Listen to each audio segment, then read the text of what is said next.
విన్నాను. ఎస్సీలు 20% తెలుగుదేశం పార్టీకి కొంతమంది కావాలి, అందుకని వీళ్ళని డివైడ్ చేద్దాం అన్నది నేను విన్నాను ఆయన నోట్లో నుంచి. ఎస్సీల వర్గీకరణ వల్లే ఆంధ్రప్రదేశ్, యునైటెడ్ ఆంధ్రప్రదేశ్ రెండైంది. అక్కడ తెలంగాణలో 100 మంది ఎస్సీల్లో 90 మంది మాదిగలు ఉన్నారు. ఆంధ్రప్రదేశ్ ఇప్పుడు కొత్త ఆంధ్రప్రదేశ్లో 100 మందిలో 90 మంది మాలలు ఉన్నారు. ఈడ మీటింగ్ పెడితే స్థలం చాలేదంట, జనాలు వచ్చి కూర్చున్నారంట, పిలవకుండానే ఖర్చు పెట్టకుండానే పరిగెత్తారంట. చాలా వ్యతిరేకత ఉంది. చంద్రబాబు నాయుడుకి తెలీదు, చంద్రబాబు నాయుడుకి తెలియకపోవచ్చు, కానీ దీనివల్ల తెలుగుదేశం పార్టీ పతనం అవుతుంది. ఈ వర్గీకరణకి వెళితే చంద్రబాబు నాయుడు కుమారుడు కొంట కళలు కూడా అవన్నీ పోతాయి, జాగ్రత్త అని చంద్రబాబు నాయుడుకి చెల్లి చేస్తూ వర్గీకరణ మేము ఒప్పుకోము, నేను ఖండిస్తున్నా. కేంద్ర ప్రభుత్వం ప్రకటించిన మందకృష్ణ మాదిగ పద్మశ్రీ అవార్డు, దీన్ని మీరు సమర్థిస్తారా? నేను వ్యక్తిగతంగా ఎవరిని విమర్శించాను. మాదిగలు చేస్తున్న పోరాటం పైన ఉంటారు సార్, వాళ్ళు చేస్తున్న ఉద్యమం ఎన్నో ఏళ్ల నుంచి కూడా మాకు రిజర్వేషన్ ఫలాలు అందడం లేదని వాళ్ళు చేస్తున్న ఆర్థికపరమైన అంశాలు కావచ్చు, జాబుల్లో వాళ్ళు చూస్తున్న సంఖ్యాపరమైన ఆధారాలు కావచ్చు, వీటన్నిటి పట్ల ఏమంటారు? అంబేద్కర్ గారంటే నాకు చాలా గౌరవం, ప్రేమ. ఈరోజు నిన్న చూశాను ఫస్ట్ టైం అంబేద్కర్ విగ్రహాన్ని, 125 అడుగులు ఎత్తున్న విగ్రహాన్ని విజయవాడ టౌన్లో. చాలా ముచ్చట పడిపోయినా. మంచి పని చేసింది ఆ రోజు ఆ ప్రభుత్వం. అంబేద్కర్ గారు ఒక మాట చెప్పాడు, united we stand, divided we fall అని.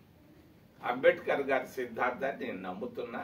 అందుకొరకే కలిసి ఉండాలి, కలిసి ఉంటే కలదు సుఖం, కలిసి వచ్చిన అదృష్టం, దీన్ని పోంగొట్టుకోవద్దని అందరికీ చెప్తున్నా. వాళ్ళు కూడా నాకు దగ్గర సన్నిహితులే. కాంశీరామ్ మాదిగా అయినా నాకు మీ ఇద్దరం కలిసి ఒక ప్లేట్లో భోజనం చేసాం. నాకై లేవు, పొరపొచ్చాలు లేవు. కలిసి ఉంటేనే కలదు సుఖం. అందరూ కలిసి రాజ్యాధికారం వైపు పోవాలి. ఎస్సీలు ఓబీసీలు కలిసి ముందుకు వెళితే రాజ్యాధికారం వస్తుంది. ఒక్క ఓబీసీ కాలేదు ఈ 75 సంవత్సరాల్లో ఒక్క రోజు కూడా ఆంధ్రప్రదేశ్ రాష్ట్రంలో.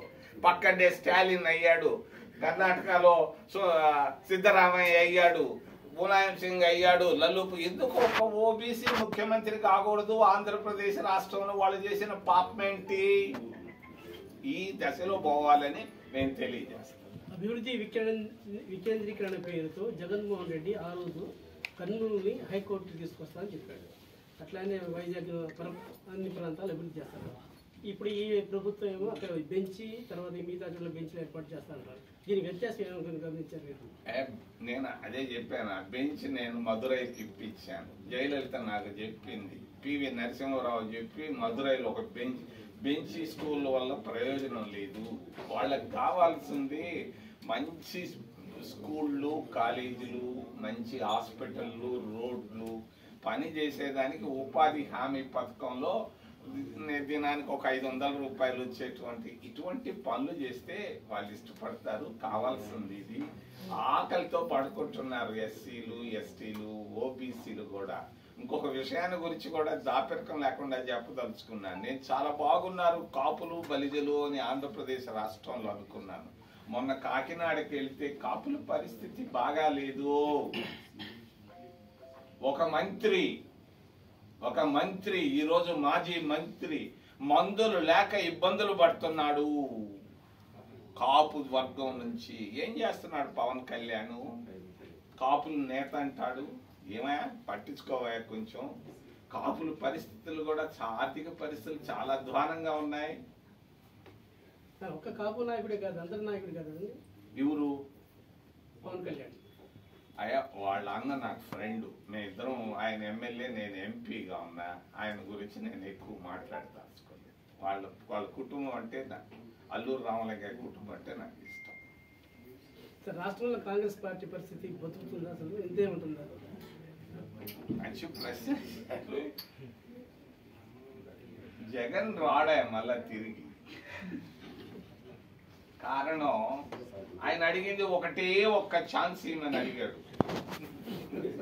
2 అడుగుంటే పోయింది. అప్పుడే అడిగింది ఒక్క ఛాన్స్. ప్రజలు ఇచ్చేశారు, అయిపోయింది ఆయన పరిస్థితి. చంద్రబాబు నాయుడు కూడా ఈ వర్గీకరణ, ఈ సూపర్ 6లో నిక్కరు ప్యాంటు ఊడిపోతా ఉంది ఆయన. తాగలేదు ఆయన పరిస్థితి, అద్వారంగా ఉంది. ప్రజలు ప్రత్యామ్నాయం వైపు చూస్తున్నారు. ఒరే ఆ పార్టీ మేలురా అని అంటున్నారు. దానిపై వాళ్ళు కూడా నన్ను చూసి నీ పేరు ఇది కదా, అవును మీ పార్టీ వస్తే బాగుండని అంటున్నారు. అంతకుముందు ద్వేషించేవాళ్ళు, ఉమ్మేసేవాళ్ళు, మా పైన తూ అన్న వాళ్ళు ఈరోజు రా అంటున్నారు. ఇది పరిస్థితి ఆంధ్రప్రదేశ్ రాష్ట్రం. షర్మిల గారు ఏమో కేవలం వాళ్ళ అన్నగారిని టార్గెట్ చేసుకుని మాట్లాడుతున్నారు. కేవలం ఆయుధం అదే అనుకున్నారు. రాజకీయ ప్రత్యర్థి అనేది తెలుగుదేశం పార్టీ కానీ ఇటు జనసేన కానీ వాటి మీద ఏం మాట్లాడలేదు. ఆమె పనితీరు మీద ఎలా ఉంది మీకు అనిపిస్తుంది? నా రాజశేఖర్ రెడ్డి నాకు ఫ్రెండ్ కూతురు, నా కూతురు వయసు అనేది ఆయన గురించి నేను మాట్లాడాను.